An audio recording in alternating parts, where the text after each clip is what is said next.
अस्सलामुअलैकुम नाजरीन, प्रोग्राम रोज़ और सेहत के साथ मैं हूं आपकी होस्ट आयशा शकूर। रोज़ाना लाहौर न्यूज़ के प्लेटफॉर्म के थ्रू हम आपके लिए स्पेशल ट्रांसमिशन लेकर आते हैं जिसमें आपकी तमाम health related, skin related queries जो होते हैं उनको हम डिस्कस करते हैं और हमारे साथ हमारे खूबसूरत से मेहमान और हेल्थ केयर एक्सपर्ट्स मौजूद होते हैं जो आपके तमाम तर मसाइल के हल करने के लिए ज़बरदस्त किस्म के टिप्स देते हैं। आज भी हमारे साथ हमारी खूबसूरत से गेस्ट मौजूद हैं डॉक्टर सलीमा मांझी। उन्हीं की तरफ चलते हैं। अस्सलाम वालेकुम डॉक्टर सलीमा, कैसी हैं आप? वालेकुम सलाम, मैं बिल्कुल ठीक, आप कैसी हैं? अल्हम्दुलिल्लाह, आई एम गुड। आपको देख के लग रहा है कि आपके रोजे बहुत अच्छे जा रहे हैं अभी तक। बिल्कुल, बहुत ज़बरदस्त। फिर आपने हमें भी ज़बरदस्त और अमेजिंग किस्म के टिप्स देनी है क्योंकि रोजे रख रख के अब हमें भी डिहाइड्रेशन होने लग गई है और इश्यूज हमारे स्टार्ट हो गए हैं। बिल्कुल, डेफिनेटली आज तो हम नई टॉपिक के साथ बात करेंगे। एग्जैक्टली आज का नाज़रीन हमारा टॉपिक बहुत ही इंटरेस्टिंग और बहुत ही डिफरेंट होने जा रहा है। ये एक ऐसा टॉपिक है जिसपे हमें डिस्कशन बहुत कम की जाती है। तो आज का हमारा प्रोग्राम स्पेसिफिकली जितनी भी हमारी हामला खातून है और उसके अलावा जो ब्रेस्ट फीडिंग करवाती हैं मदर्स, उनके लिए होने वाला है। तो डॉक्टर सलीमा, क्या कहना चाहेंगी, आपकी जितनी भी प्रेग्नेंट वुमेन होती हैं क्या वो रोज़े रख सकती हैं और अगर रख सकती हैं तो उनको क्या प्रिकॉशंस लेनी चाहिए? अच्छा, पर्टिकुलरली बहुत सारे लोग हमसे सवाल करते हैं कि जी अगर मैं प्रेग्नेंट हूँ और फर्स्ट ट्राइमेस्टर में हूँ जो कि इनिशियल 3 मंथ्स होते हैं, फिर बाद में जो और मजीद 6 मंथ्स हो जाते हैं, फिर 9 मंथ्स, तो लोग बड़े क्वेश्चन करते हैं कि फर्स्ट ट्राइमेस्टर, सेकेंड या थर्ड में कब रखना चाहिए और क्या मतलब इसके कोई मसाइल तो नहीं होते। सबसे पहली चीज़ ये कि चाहे वो ब्रेस्ट फीडिंग मदर हो, दूध पिला रही हो बच्चे को, या बेशक वो हमला खवातीन हो यानी कि कोई प्रेग्नेंट वुमेन हो, मैं हमेशा कहती हूँ कि ये बहुत इंपॉर्टेंट है कि अगर आप पूरी नियत के साथ रखना चाहते हैं तो आपके लिए अल्लाह ताला इसका बड़ा जर्नी आसान कर देता है। तो सबसे पहली बात तो ये कि अगर आपको लगता है कि आप बड़े सेहतमंद हैं, आप इस चीज़ को लेकर चल सकते हैं, आप कोई मुश्किलात नहीं होंगी। और अगर आपका बच्चा इतना वीक नहीं है, प्रॉब्ली आपको अल्ट्रासाउंड्स के थ्रू पता लगता है। अगर हम प्रेग्नेंट वुमेन की पहले बात करते हैं, हम अगर आप देख रहे हैं कि आपके इनिशियल जितने भी अल्ट्रासाउंड्स हुए हैं और आपको लगता है बच्चे की नॉर्मल मूवमेंट्स हैं, बच्चे की नॉर्मल उसकी ग्रोथ हो रही है, तो you can go ahead with your fasting. मसाइल तब आते हैं जब आपको लगता है कि आप बहुत वीक हैं, आप कैरी नहीं कर सकते इतना ज़्यादा फास्टिंग, और आपको ऐसा लगता है कि आपको या तो बहुत ज़्यादा खाने की ज़रूरत है, एनर्जी की ज़रूरत है, न्यूट्रिएंट्स की ज़रूरत है। तो हमेशा आपकी गायनेकोलॉजिस्ट भी पर्टिकुलरली आपको बताती हैं कि आप अपने ऊपर जोर ना करें अगर आपको ऐसा लगता है, लेकिन कुरान के अंदर इसकी बड़े सवाब है, ठीक है? तो अगर आप रखते हैं तो बहुत अच्छी चीज़ है। इस चीज़ों की वैल्यूएशन आपके लिए ज़रूरी है। और अगर आपको लगता है आप बिल्कुल एंड में हैं और लास्ट का ट्राइमेस्टर है, you are about to deliver, उस टाइम पे बिल्कुल मना किया जाता है। मामला है कि जी इतना बिल्कुल एंड में और बिल्कुल इनिशियल में ना रखें तो बेहतर है, लेकिन उसको सारी चीज़ें भी मैंने बताया चेक करना लाजमी है। अब बात आती है कि किस तरह से अगर प्रेग्नेंट वुमेन है क्या खाए सहरी में और इफ्तार में। सबसे पहला क्वेश्चन आता है, अब तो उसने तय कर लिया कि उसने रोज़ा रखना है, ठीक है, तो इंपॉर्टेंट ये कि सबसे पहले जो सहरी में उसे फाइबर्स और इफ्तार में भी फाइबर्स लेने लाजमी है।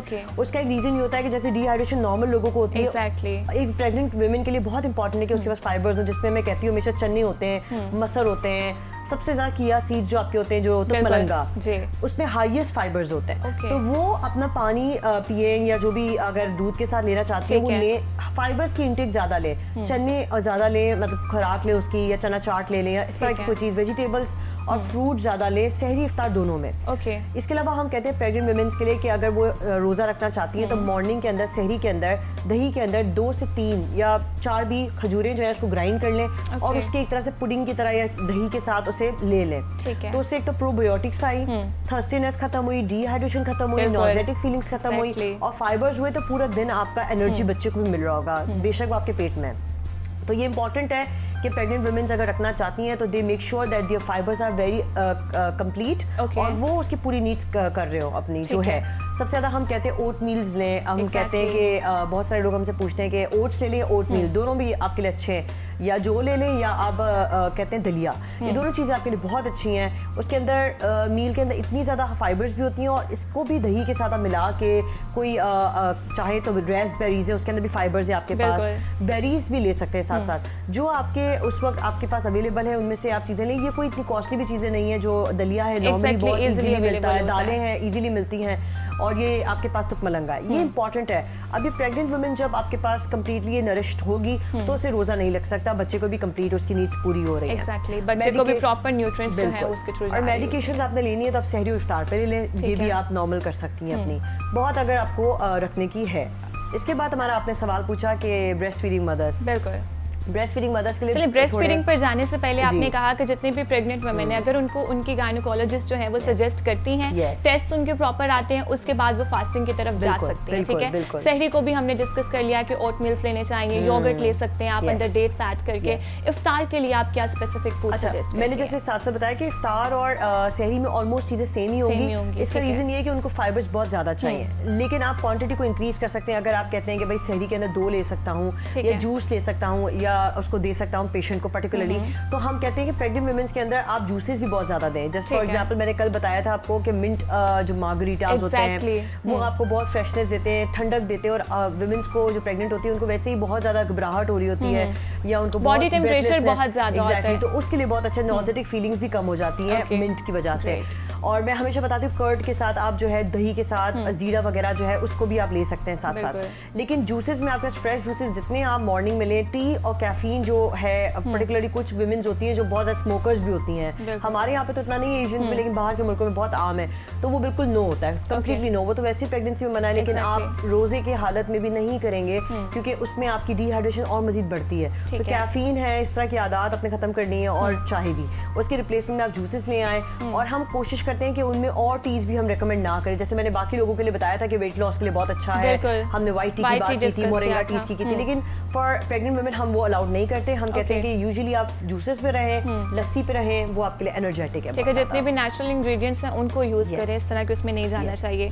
तो डॉक्टर सलीमा आप क्या सजेस्ट करती हैं कि फ्रूट्स ज्यादा अच्छे होते हैं या फिर फ्रेश जूसेस हम उसके रिप्लेसमेंट में ले सकते हैं? अच्छा, मैं हमेशा बात करती हूँ रॉ जो होती है ना चीज, वो ज्यादा न्यूट्रिशन आपको डायरेक्ट देती है। जूस के अंदर बस ये होता है कि आपके जितने भी वो कंपोनेंट्स होते हैं, मैं कहूँगी इसके जो एक रॉ फॉर्म्स होती है ना वो अलग हो जाती है और सिर्फ जूस बाहर आ जाता है। तो कोशिश ये करनी चाहिए कि ज्यादा से ज्यादा लोगों को रॉ खाना चाहिए। जितना आप रॉ खाएंगे वो डायरेक्टली आपके उसमें डिफ्यूज होगा। That is very important. ठीक है, तो हमें फ्रूट्स वैसे लेने चाहिए, जूसेस आप फिर भी कुछ चीजें होती है जिनके नहीं होते, इसलिए फ्रूट चाट बहुत हम रेकमेंड करते हैं कि उसे, क्योंकि वो आपके पास मल्टीपल फ्रूट्स का एक आ जाता है, रिप्लेनिश हो जाती है आपकी एनर्जी, और डिफरेंट टेस्ट भी आता है और बहुत मजा भी आता है फ्रूट चाट। सबसे बेस्ट पार्ट होता है। एग्जैक्टली। अब आ जाते हैं जी जितनी भी हमारी ब्रेस्ट फीडिंग मदर्स हैं उनको क्या करना चाहिए? अच्छा, ब्रेस्ट फीडिंग का थोड़ा सा एक लंबा एक है, मैं बताऊंगी प्रोसेस के। स्टार्ट में सबसे पहले इंपॉर्टेंट है कि बच्चा कितने माह का है, आपको ये देखना जरूरी है।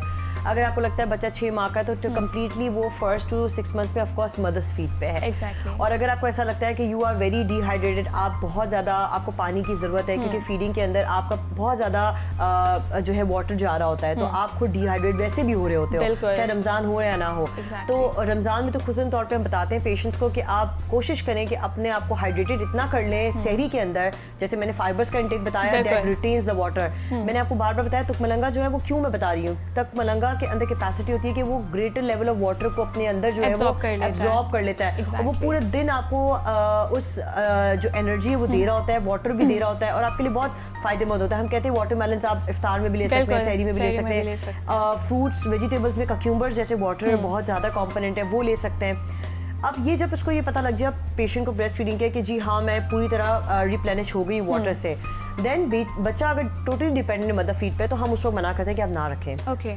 अगर मदर को लगता है कि नहीं मैं रख सकती हूँ और ये मैं इस चीज़ को एबल कर सकती हूँ और मैं कोशिश कर सकती हूँ कि बच्चे को फीड के साथ, मदर्स फीड के साथ एक अलग से जो आपके पास फॉर्मूला मिल्क होता है उसको रख सकती हूँ, सब्स्टिट्यूट कर सकती हूँ, तो दैट कैन बी डन। और आप मदर दोनों चीज़ों को सब्स्टिट्यूट करते करते बच्चे को थोड़ा अपना फीड और थोड़ा सा जो ये फॉर्मूला फीड देकर और उसे कम्प्लीटली उसकी नीड्स भी पूरी कर सकती है और अपना भी रिटेन रख सकती हैं वाटर। जब ये चीज़ें हो जाती हैं, बच्चा अगर 6 माह से ऊपर चला गया तो वो द बेस्ट टाइम है, आप you are ready to fast, because वो ऑलरेडी फूड्स पे आ गया, सेमी सॉलिड्स पे आ गया, एंड राइट टाइम है कि आप अपने आप को भी जो है इफ्तार सहरी भरपूर करें। उसमें आप ये ना सोचें कि जी मैं पराठे नहीं खाऊंगी या मैं खाना नहीं खाऊंगी प्रॉपर, तो कैसे होगा। आप पूरी तरह एग, फाइबर्स और पराठे, ये it doesn't even matter, replenish करें अपने आप को भरपूर फूड से, बिकॉज वो उस टाइम पे आपके लिए एक्ट करेंगे जब आप बिल्कुल भी कुछ नहीं खा रहे होंगे, फास्टिंग टाइम में होंगे।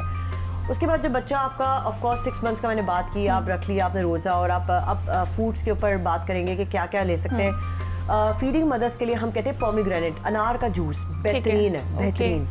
हम बहुत रिकमेंड करते हैं, इवन प्रेग्नेंट वुमेन्स के लिए भी बताते हैं हम, लेकिन जो एक आपकी ब्रेस्ट फीडिंग मदर्स होती है उसके लिए इसलिए इंपॉर्टेंट है बिकॉज वो आपके अंदर एक तो आयरन लेवल को भी लो नहीं करता। होता ये कि जब आप फास्ट करते हैं तो आपके आयरन लेवल्स भी लो हो रहे होते हैं और कंपोनेंट्स भी आपकी बॉडी से जा रहे होते हैं, तो वो राइट टाइम होता है जब आपको ग्रेटर लेवल ऑफ पोमीग्रेनेट यानी कि अनार मिल जाए जूस के फॉर्म में, या बेशक साबित खा लें, पूरा एक अनार जो है एक मदर के लिए इनफ है। तो वो लेना जरूरी है और वो आपकी पूरी नीड्स को कंप्लीट करता है। और साथ साथ मैं हमेशा बताती हूँ कि जी इसके अंदर जितना दूध और जितना जैसे लस्सी मैंने बताया या कर्ड बताया, दही, इसके अलावा आपको जितना लस्सी के साथ साथ कोई पुडिंग्स ऐसी दूध वाली हैं, खीर है, उन चीज़ों का इस्तेमाल सहरी इफ्तार में रखना चाहिए। शुगर लेस करें लेकिन बाकी सारी चीज़ों का इस्तेमाल करें। जैसे मैंने बताया था आप चावल के साथ सिनेमन भी डाल के ले सकते हैं। ऐसी चीज़ों का इस्तेमाल करें जिसमें बच्चे को डायरेक्टली आपके दूध बन भी रहा हो और डायरेक्टली आपको भी प्रोडक्शन मिल रही हो, यानी कि बच्चों के लिए भी। एक और चीज़ फाइबर्स के अंदर पॉपकॉर्न्स होती हैं। Popcorns also promotes your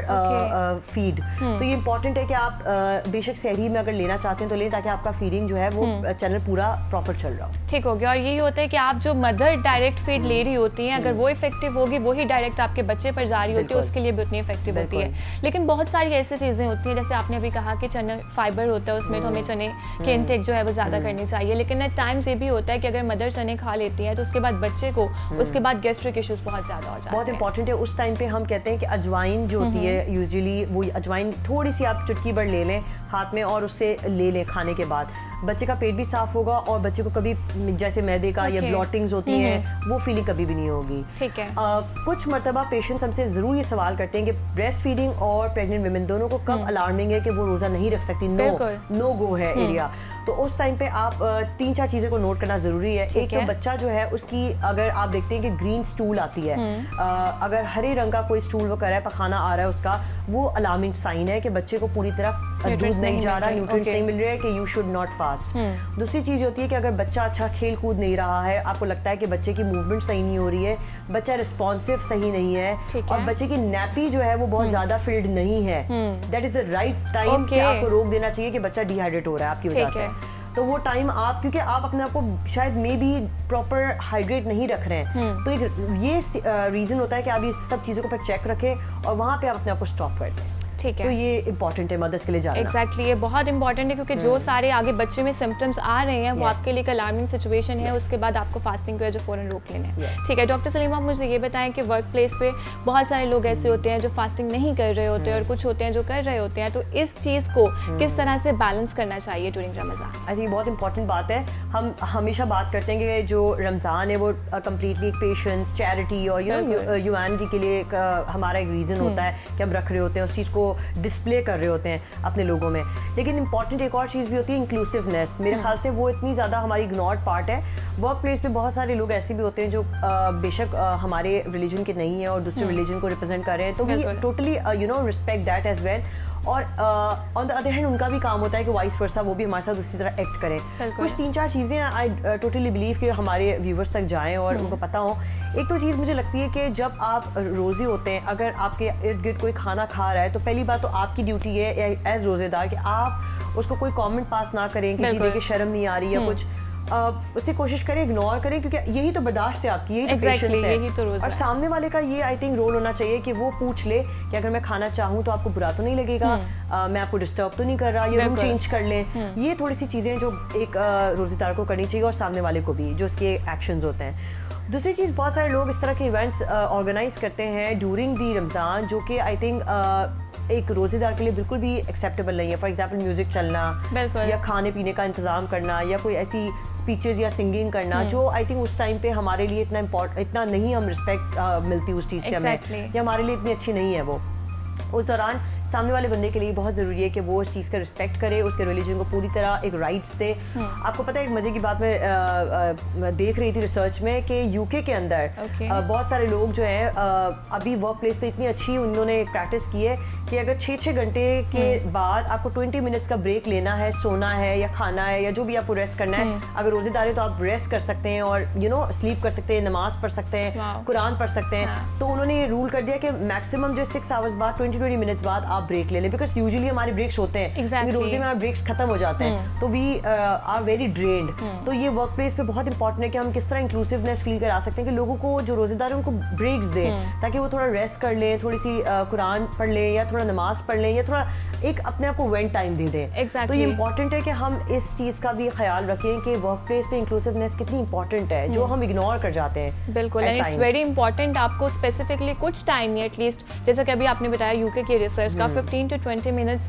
separately मिलने चाहिए, बहुत ज़रूरी होते हैं, आप उसमें हल्की से रेस्ट भी कर सकते हैं। और वर्क प्लेस पे इंपॉर्टेंट भी है कि आपका बॉस हो या इवन घर में भी अगर आप प्रेग्नेंट है या वर्किंग वुमेन है, जो भी है, अगर आपको लगता है ब्रेस्ट फीडिंग मदर है, तो मेक श्योर कि आप थोड़ा हैवी या बहुत ज़्यादा लेबोरियस वर्क में ना जाए, चाहे वो वर्क प्लेस चाहे वो घर हो, क्योंकि उससे ज़्यादा आपके वीकनेस होने के भी चांसेस होते हैं। ठीक है डॉक्टर सलीमा, एक और बहुत क्वेरी हमारे पास आ रही थी कि रोजे की हालत में आप ब्लड डोनेट कर सकते हैं या नहीं, तो इसके बारे में क्या कहना चाहिए? अच्छा, यहाँ पे 2 स्कूल ऑफ थॉट से जो मैं पढ़ रही थी कि बहुत इंपॉर्टेंट लोगों तक बताना।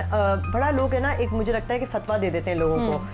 एक तो आप पहली बात तो ये कि आप अगर ये इस चीज़ पे फोकस रख लें कि आपके लिए रमज़ान है ही ह्यूमैनिटी के लिए, आप सर्व कर रहे हैं, एक अच्छी चीज़ है, सवाब कमा रहे हैं, तो ये ब्लड डोनेट करना एक सवाब का काम है सबसे पहली बात। तो अगर आप ब्लड दे रहे हैं तो उसमें कोई हर्ज नहीं है, लेकिन ये कुछ 3-4 चीज़ें जो ब्लड देने वाले को, डोनर को पता होनी चाहिए। एक सबसे इंपॉर्टेंट चीज़ तो ये है कि वो एम्प्टी स्टमक ना हो। फॉर एग्जाम्पल, अगर उसने फास्ट रखा है और अभी फास्ट बंद किया है, तो उसके आधे 1 घंटे में वो अपना ब्लड ड्रॉ करवा ले, ताकि उसकी एनर्जी भी लो ना हो, और वो जो है जो एक टूटने का उसको डर भी लगता है कि जी मुझे भूख लगेगी या मैं बहुत कमजोर हो जाऊंगा, मैं डिहाइड्रेट हो जाऊंगा, वो भी ऐसा नहीं होगा।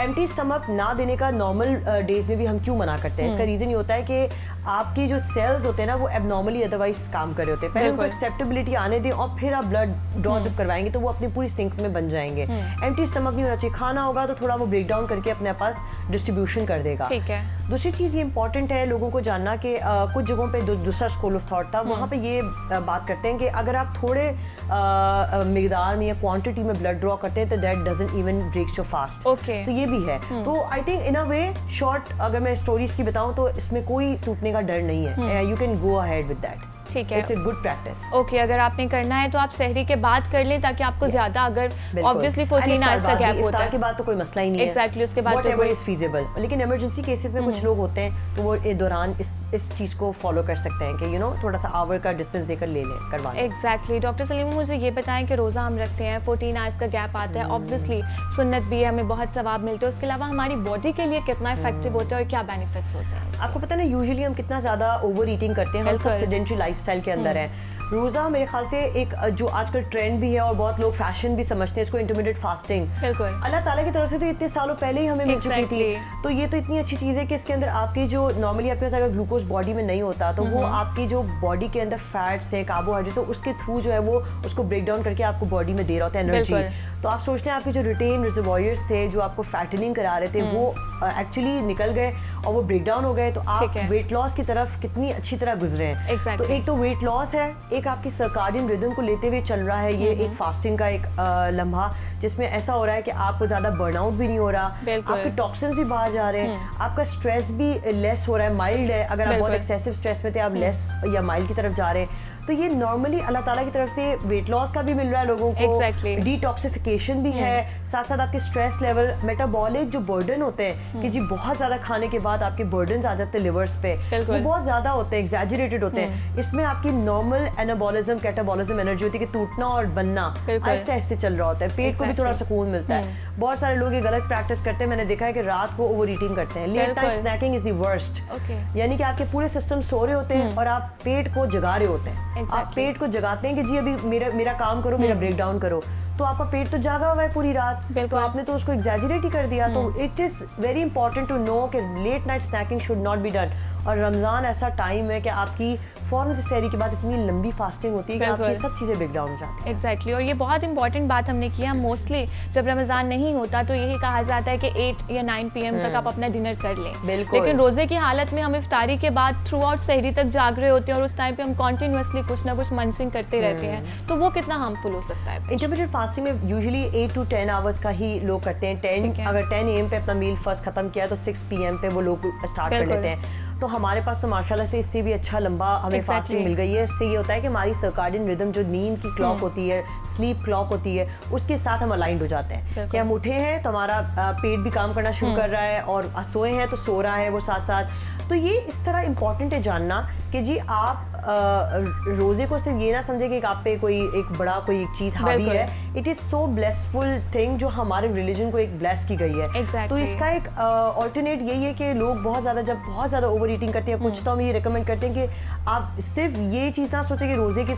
इसके साथ हैबिट्स को कंटिन्यू रखें। रोजा खत्म हो गया उसके बाद भी आप इस चीज को कंटिन्यू रख सकते हैं। इट इज और आपको कुछ प्रॉब्लम भी नहीं होगी, आप यूज्ड टू हो जाएंगे। एग्जैक्टली और अभी तो उस तरह से स्टार्ट है, Aahista Aahista used to body हो जाती है। सहरी में जागने की या इफ्तार में जागने की, अपनी डाइट को बेहतर रखने की। एक बिग आपको क्या लगता है कि कौन सी ऐसी इंग्रेडिएंट, चाय जैसे हमने कैफीन की बात की कि वो बहुत हार्मफुल है, इसके अलावा प्रेग्नेंट वुमेन के लिए और क्या हार्मफुल चीज हो सकती है? प्रेग्नेंट वुमेन के लिए हम यूजुअली कहते हैं कि पपाया बिल्कुल भी आपने नहीं देना। यूजुअली लोग फूड चार्ट में डालते हैं तो हम रेकमेंड नहीं करते, बिकॉज वो आपकी कोलेस्ट्रॉल जो आपकी होती है पेट के अंदर की जो लेयर्स होती है उसको बर्न करता है। It is good for weight loss purpose but it is not recommended in pregnant women's. तो हम हमेशा से कहते हैं कि जी मेक श्योर करना है कि आपने इन चीज़ों का इस्तेमाल नहीं करना जो बिल्कुल ही आपको मना है। कुछ पेशेंट्स होते हैं जिसमें बहुत मेडिकेशंस डिपेंडेंट होते हैं, प्रेग्नेंट भी या ब्रेस्ट फीडिंग भी या नॉर्मल कोई भी बीमारी के लिए, उन पे वाजिब नहीं है रोज़ा रखना। वो अगर अपनी मेडिकेशन को नहीं रख सक रहे प्रॉपरली एक सिस्टम के थ्रू तो हम उनको कहते हैं ज़रूर कि जी आप रोज़ा जो है वो बेशक नहीं रखें। आप कुरान पढ़ सकते हैं, आप नमाज पढ़ सकते हैं, आप हैबिट्स में अच्छी हो सकते हैं, आप उन तमाम चीज़ों को कैरी करें। लेकिन इसमें भी लोग हमसे बड़े सवाल पूछते हैं कि जी अगर मैं मेडिकेशन आईवी लगा लूं लेकिन रोज़ा रख लूं तो फिर मैं क्या कर सकता हूं? तो फिर मैं हमेशा बताती हूँ कि आईवी जो होती है आपकी इंट्रावीनस होती है जो आपके ब्लड के अंदर डायरेक्ट जाती है, बेली में नहीं जाती, आपके स्टमक में नहीं जाती, तो उसमें आपका रोज़ा नहीं टूटता। ठीक है। और बहुत सारे लोग हमसे पूछते हैं कि जी मैं अगर इंट्रामस्कुलर लगवाना चाहता हूँ, अपना कोई डोज लेना चाहता हूँ, इंजेक्शन लेना चाहता हूँ, इसमें भी नहीं। लेकिन बहुत लोग हमें ये पूछते हैं कि अगर मैं कोई न्यूट्रिएंट लेना चाहता हूँ, जैसे न्यूब्रिल आपके पास ये जो न्यूरोबियंस हैं, विटामिन B12 हैं, मिथक बॉल्स हैं, कोई ऐसे न्यूट्रिएंट्स आप लगाते हैं तो वो तो डायरेक्टली ऑफ कोर्स आप दवाई लेते हैं, दवाई के फॉर्म में लेते हैं, टैबलेट के फॉर्म में लेते हैं। तो टैबलेट के फॉर्म में तो आपके मुंह में जा रहा है तो it will break your fast. तो intravenous and IM is safest of all, but जो आपके ओरली होते हैं वो आपका तोड़ देते हैं। ठीक है, जितनी हमारी ओरल मेडिसिन हैं वो हम सहरी या इफ्तार में लें, या अगर उसके अलावा किसी टाइमिंग्स में बहुत इंपॉर्टेंट है तो उसके लिए आप रोजा मत रखें। आप रोजा अपने बाद में भी आपको अलाउड है। बहुत सारे लोग इनहेलर्स भी होते हैं, अस्थमा के पेशेंट्स होते हैं, ये भी सवाल आते हैं हमारे पास, तो वो भी सेफ है। अच्छा, दैट्स वेरी इंपॉर्टेंट, क्योंकि मोस्टली लोगों को अस्थमा का इशू होता है और यही कंसर्न होता है कि हम इनहेलर यूज कर सकते हैं या नहीं। तो इट्स सेफ ड्यूरिंग रमजान। चलें जी, thank you so much doctor Salima for giving us your time. It was lovely talking to you. Viewers, उम्मीद करती हूँ आपको भी बहुत ज़्यादा इन्फॉर्मेशन मिली होगी आज के एपिसोड से। इसके अलावा आपकी जो भी क्वेरीज हैं और जो भी हेल्थ रिलेटेड कंसर्न है वो हमारे साथ जरूर शेयर कीजिएगा। इसी के साथ साथ रोज़ा और सेहत से मुझे दीजिए इजाज़त। अल्लाह हाफ़िज़।